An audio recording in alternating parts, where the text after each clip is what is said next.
Bonjour, vous avez des questions, je vais tâcher d'y apporter des réponses.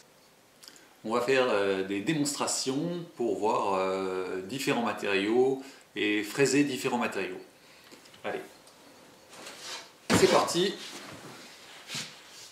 On remet le martyr.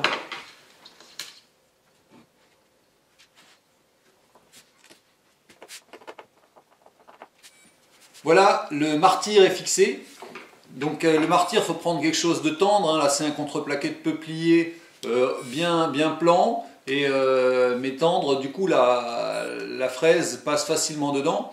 Parce que le but du jeu, c'est d'usiner ce qui est sur le martyr, c'est pas d'usiner le martyr. Donc, le contreplaqué que je vais fraiser, c'est de l'aviation, qualité aviation, 7 plis. En 2,4 mm d'épaisseur. Donc on va faire un couple moteur et un couple de fuselage.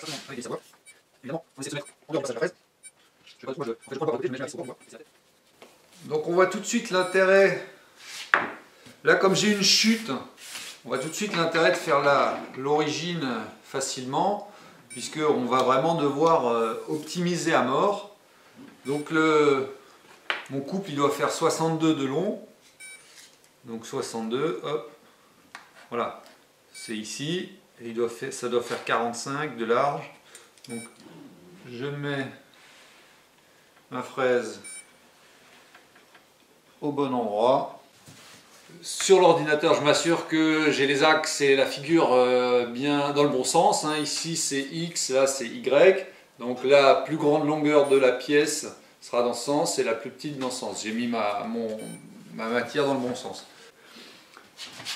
Il est conseillé, ça c'est l'expérience qui le dit, regardez, moi je vous conseille toujours, si vous n'êtes pas vraiment super habitué, et même si vous êtes habitué, si c'est une petite découpe qui ne prend pas longtemps, vous changez l'origine du Z. Vous voyez là, je me suis monté, voilà, je suis 1 cm au-dessus de la matière, et vous lancez un cycle à vide. En fait, vous lancez un cycle comme si vous vouliez fraiser et vous regardez, ça vous garantit que vous ne vous êtes pas trompé, que vous avez bien mis les compteurs à zéro, que vous avez bien réglé le nombre de passes, etc. Là, on va essayer de fraiser en une passe, donc il n'y a pas trop de problème, mais il peut y avoir des fraisages en plusieurs passes. Il ne faut pas qu'on se soit trompé dans la définition des outils. Donc moi mon conseil, même si la découpe est longue, c'est pas grave. Vous commencez trop haut pour pas être dans la matière. Vous êtes sûr que s'il y a un problème, il n'y a rien qui va casser. Et de toute façon, vous allez tout de suite voir si ça part bien, quoi.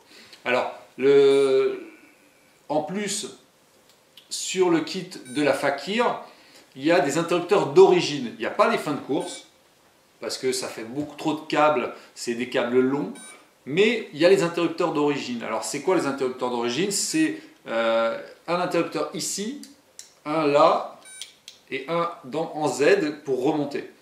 Ça sert à faire quoi? Ça sert à deux choses. La première chose, c'est que c'est une sécurité. C'est-à-dire que si, lorsque vous lancez votre fraisage, la fraiseuse part dans le mauvais sens, parce que par exemple vous n'avez pas mis les compteurs à zéro, ou que vous avez fait une mauvaise manip logicielle, si elle part dans le mauvais sens, il va se passer ça va venir là, tac, l'interrupteur va s'ouvrir, et si le logiciel a été correctement paramétré, tout s'arrête. Pareil, si ça fait ça, là, tac, dans l'interrupteur, tout s'arrête, on ne casse rien. Si ça part dans l'autre sens, et que vous voyez que c'est faux, c'est pas grave parce que vous avez le temps de réagir, puisque l'origine étant de ce côté, si on part trop loin, soit ici, soit là, vous avez le bouton d'arrêt d'urgence qui est quand même facilement accessible, vous appuyez dessus, ça coupe tous les mouvements, ça coupe la rotation de la broche.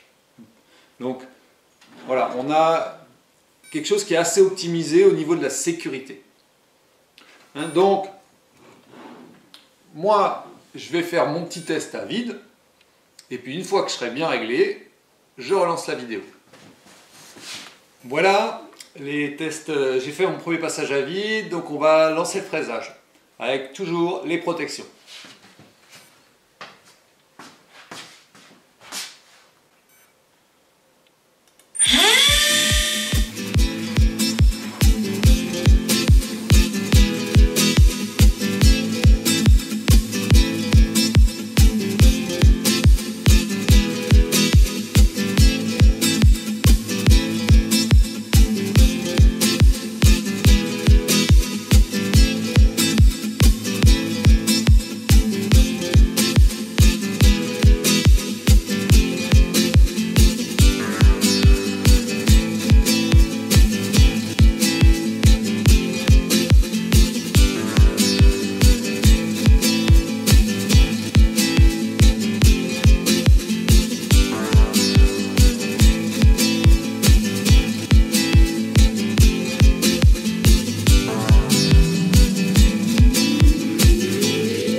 Alors voilà le résultat.